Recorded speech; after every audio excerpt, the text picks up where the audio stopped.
Now, if you've had a tough day at work, then spare a thought for vets in Cambridgeshire.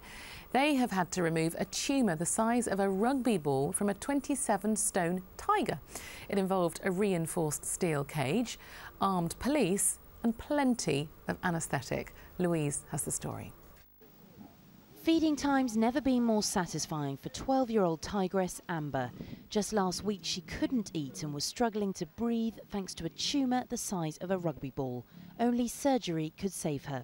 Amber's keepers first noticed something was wrong a month ago. Well, at first it just looked like she'd eaten a big meal. They eat up to 15 kilos of meat in one sitting, so that does make her quite large. But when the swelling didn't subside, we started to think, OK, there could be possibly something more going on. It took 15 people, including vets, keepers, firearms experts and the police, to sedate Amber and get her safely to hospital. A team of 6 veterinary surgeons from Cambridge University then removed the tumour. The tumour was actually located just behind the kidney, so the kidney is about the level of the last rib. The easiest approach to get to that is to effectively unzip her underneath, right in the middle.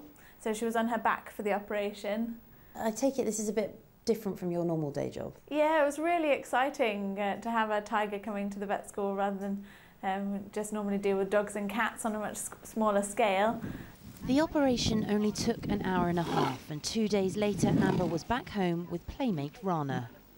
So just tell me how relieved you were to have her back to herself. Surprisingly, she recovered really, really quickly. A couple of days she felt a bit groggy, as you can imagine. But after that, we introduced her back to Rana. They had a nice kind of a face rub and a cuddle, if you like. And she was back to her old self, so recovered very quickly. And now she's fine. Oh, absolutely. Now she's amazing, yeah. Amber's keepers are thrilled she's back on her feet and hope the success of the surgery could help other tigers in the future. Louise Beale, 5 News. Dogs usually fetch nothing more than sticks, but this one, called Honey, was a little more creative when a river burst its banks. As a number of salmon got washed onto the road in Washington state, she grabbed a fish for herself and then trundled off home with her catch.